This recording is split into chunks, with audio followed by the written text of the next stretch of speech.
machiegni e chenro mar mine wacho e ngeso makawuono.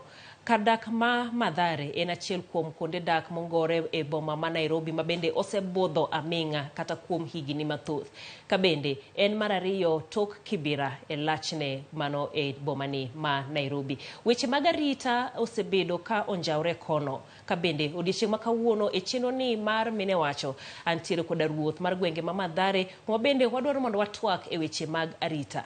Ang'o ma bende dibede ni rach kono to ere kaka inyal lose mondo koro obed kar dak makare kabisa. Oyimore idhi maber.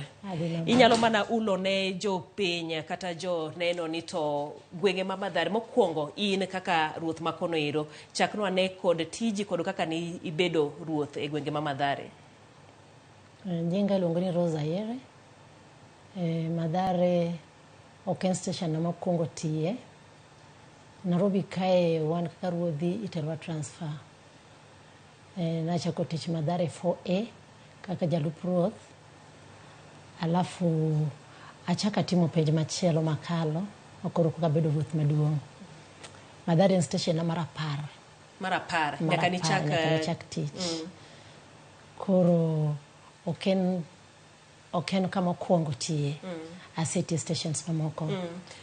Baby kapok wang'iyo ahinya ng'ato di page kata di med ng'ei matut Rosa Yiere en ng'awa oa e gwenge mage.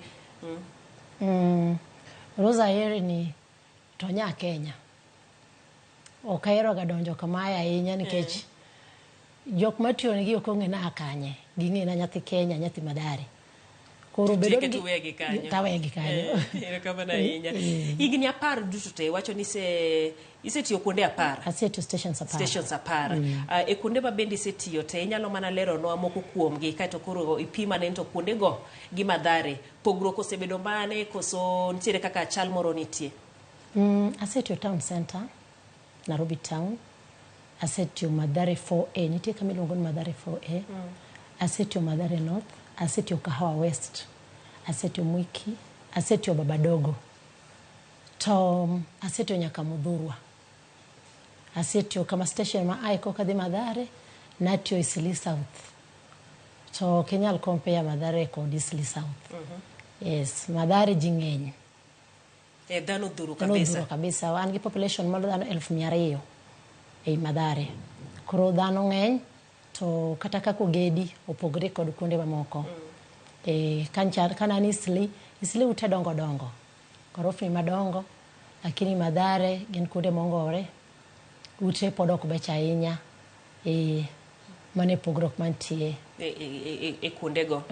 Ng'ato bende biro penjo nikech ong'eyo ni to chief tij ruoth ahinya gwenge ni koro iwinjo buche matimore gwenge, iyalo buche matimore gwenge. Mano be e gima timore gwenge ma Mathare koni. Mano kamano. Gin kaka buche machalo koda mage. Buche sana mwatimo Mathare gin kaka mag udi, lwenje mag udi, rent issues, jomako chulo udi. Nitie moko mabiro kata nodenyo. Mago bende wayudo. Nitie kata jogo molal. Mwabiro kibiro tiyo kinyi tiyo kada no bedo mane the office. Giriti gidwa dhi thuche gi gionge fare.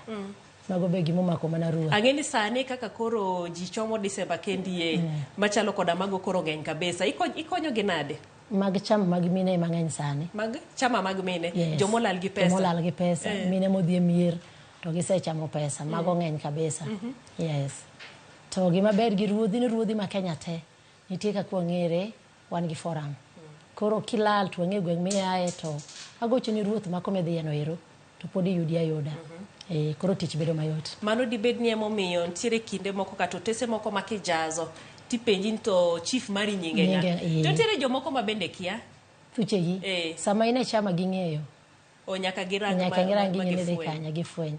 Koro kwaseng'e ni ya kanye to mano ruoth mag gweng'i no nyaka yudi miduok pesa mar mine. Kendo giduoko. Yes. To koro jok ma ntiere en higa mokalo December anya paro ka ni choko pesa ne jodak ma Kibra mane dwaro dok dala gin koro giyol gibedo Kibra gidwa dok dala chuth to nokonygi kabisa. Sani bende wacho ni ntiere jogo eko ma bende digombo dhi dala to gienge fare gibiro iri. In kaka ruoth igolo fuko mari koso ere kaka itimo? Osebedo challenge maduong' nikech ng'ato nyalo bedo nyathi moro kata ng'ato oluongo ko dala no biro tich obiro manyo tich Nairobi to ore kata fare no wadala mondo bi otine kochopo Machakos kae to koro ng'ano nego simu ok Maxim koro ng'ani kawo matatu to lori do ofisa kech anane do ndara stage monge Nairobi mzima ni ka chief koro koselor kanyo to gi bag Mathare ka chief koro kanye miyuda gi bag ichiko iti kabisa kaka ng'ama miyo nitie cases moko malet idok kata ken nyathi manyako ma jaiga 15 osenindo kata oke kibanda adok mane mfuko na tamiye fare to dok dala moko be kwalowa wuondowa negi lal kichaki lowe tiyude maken mokora mago benitie kamano to koro ahinya inya ka koro wang'iyo weche mag Mathare kong'iyo inya tiwacho ni kaluwore gi kar dak no kaka intiere kako gere gi kwan mathoth ma ji manitiere kanyo wach mar arita ok ni kare kabisa kilerwa matute wi mano Mathare kama ber ahinya nadonjo Mathare hik 2019 asebedo Mathare kuom higni 5 to ka ang'iyora kaka nadonjo kod kaka Mathare chal sani Mathare en kaka manentie nitie lokruok maduong' nikech sani nitie yore molos mabeyo makalo oyaw yore moket lam tich otire maber kabisa ma ok ni nitie konde mang'eny but ino ka ndara duong' makata geche mag mach nyalo kalo mag pi nyalo kalo koro arita kwe maji ing'en ng'ato kowinjore Mathare kata in kiwinjo Mathare kami bede ka titerni atera paro mangato ntiere godo ong'e manan ka lor Mathare tan nanga moserumo senega semaya keloto bag ni koro idiri matek idio makata sime mako matek ahinya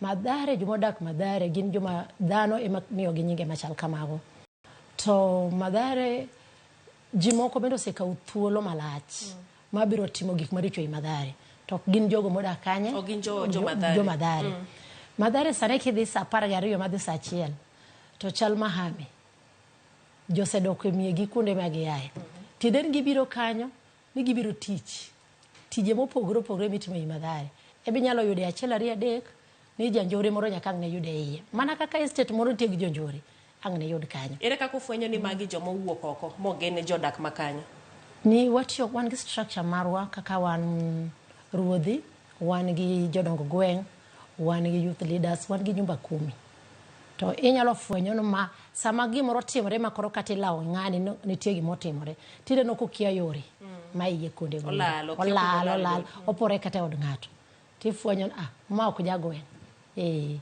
nyumba 10 wang'ere kabisa wang'ere an kata ka wuotho Mathare to nge ng'aki aya mano di wach ni achiel kuom yore ma bende konyi e tiji ni okiti kendi intiere koda ji mopogore nyakiti gi ji nyakiti ji kabisa okinyal kendi okinyal alafu tijino bende kibed kod ng'at moro mathon kod an ruoth ane sirikal nyakibed ng'ama ing'e lugha nyithindo go inyalo wuoyo kodgi inyalo winjo gima giwacho nyakibed gi iti piny kabisa iti kingo to tich yota mano kiwacho lugha gi diwa magi wacho cha sheng ucha kendi dhumo kodgi maber kabisa kamano mano dibed ni koro kuom awachni lony mag bende isebedo godo e tijni emomiyo isebedo kitiyo gwenge ma Nairobi amiyo ang'eyo kadhi e area makamata ng'en ka atiye nade kadhi kata ng'en atiye nade ma ang'eyo nyaka bed gi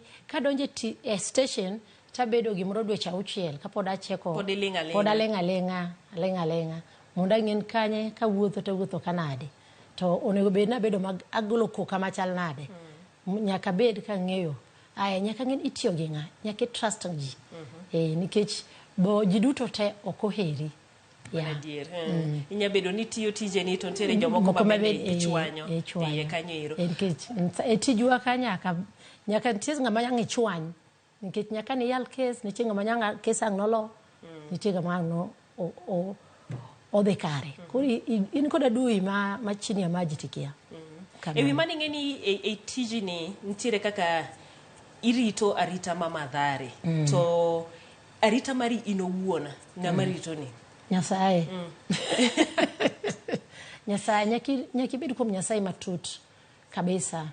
Nikech kichopo Mathare, kadhi kodi jael Mathare nwa wuotho kodi to iluor kata ok inyal wuotho. Nikech en gi population malach, to ji tuomore to tije tiyore, to seche moko ng'wech moro nya tugore ma jiringa ringa mikia tanto jiringa go. Koro iluor. To kisedonjo i Mathare ma jo Mathare ong'eyi, onge ng'ama safe ka Mathare. An kata dhi kodi sani to wuotho kamano. Kaka ging'eny no jogo te nyalo ng'eyi kendo gifwenyi. Gifwenya. Maber kabisa. Yeah, gifwenya. Erokamano ahinya. Wang'iyane iwacho ni higni gote, higni 5 ei Mathare. Yes, ani kemani kachopo dwe mar 10 ni an gi higa 5 ye kanyo ero. King'iyo to inyalo wacho ni ma kumosedhi na maber kata mae success story na mabende asebedo godo to magi bende pek ma asekale. Gima mora gi Mathare nyaka nyocha donji, nitie nyithindo magolo itimbe maricho mabecho. To nyithindo go wa form groups make nyithindo both youth ni wan gi groups mang'eny sana Mathare. Talent ni Mathare. Nyithi Mathare ni talent kabisa. Ma identifying talents go manyocho tamoji. Koro sama waromo kodgi kisefwenyo manga machal kama tiketo gi groups timiyo gi gima ginyalo timo. Wan gi grube ma miel, wan gi grupe ma acrobats, nitie grube ma rap, wan gi grube ma pidho mana yien. Koro engage gi koro gin busy. Ma ka giwuok tije go to giol. Nitie moko maloso kata kek, moko loso sabun. Koro inwang'o ka mane na yude Mathare cha okaweye. Yeah. Lokruok moro bedo. Nitie. Yeah. Iwacho ni thoth rowere kata weche mag njore donjo nikech gionge gima gitim, gin idol kaito bende gionge tije.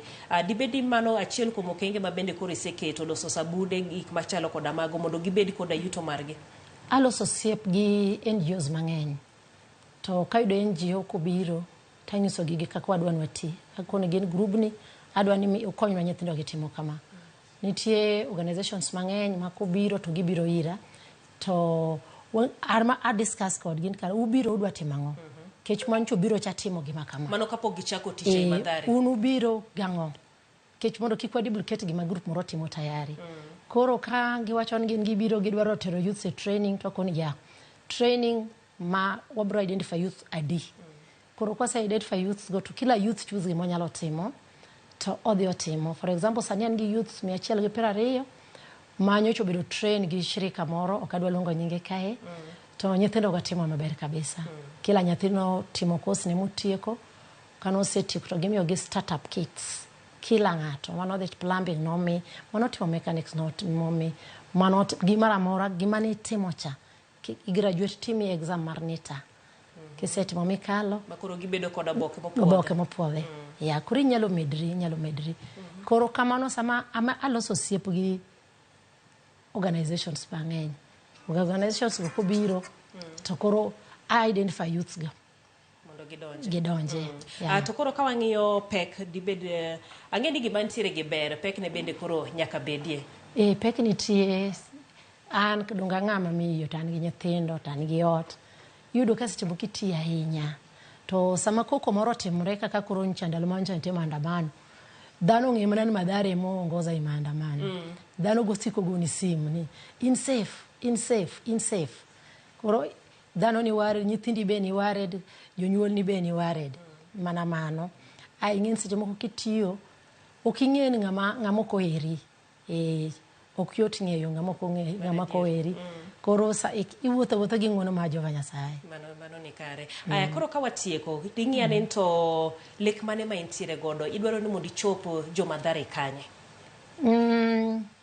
Mathare ka wanyalo joma nyalo donjo Mathare especially NGOs to gibeda specific ne gidwaro youths between the ages of 13 to 24.